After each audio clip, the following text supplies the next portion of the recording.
High বন্ধুরা, আমি সৌমিলি তুতান চ্যানেলে আরও একবার আপনাদেরকে স্বাগত।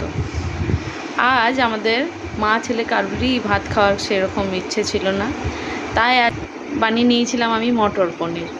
তো মটর পনির তোমাদের কাছে নতুন নাও হতে পারে, কিন্তু কিভাবে চটজলদি বানানো যায় সেটাই তোমাদের সাথে শেয়ার করলাম। দেখে নাও তাহলে।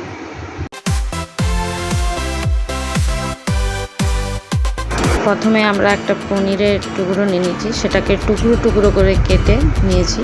তারপর কড়াই বসিয়ে নিয়েছি, কড়াই একটু তেল, তাতে জিরে আর তেজপাতা ফোড়ন দিয়ে দিয়েছি। তারপর টমেটো সেদ্ধ করা টমেটোটা দিয়ে দিলাম। তারপর টমেটোটা একটু নেড়ে নিয়ে তাতে আদা রসুন পেঁয়াজ বাটা মিশিয়ে দিলাম। তাতে একটু নেড়ে চেড়ে যখন তেলটা বেরিয়ে এলো তাতে জিরে গুঁড়ো ধনে গুঁড়ো দিয়ে হলুদ গুঁড়ো কাশ্মীরি লঙ্কা গুঁড়ো দিয়ে নেড়ে নিলাম। নাড়ার সময় তেলটা যখন বেরিয়ে এলো তখন পনিরের টুকরোগুলো দিয়ে একবার নাড়িয়ে আর সেদ্ধ করা মটরের ডালটা দিয়ে দিলাম। তৈরি হয়ে গেল গরম গরম মটর পনির। সাথে আমি বানিয়ে নিয়েছিলাম পায়েস। তোমরা বলো কেমন দেখতে হয়েছে।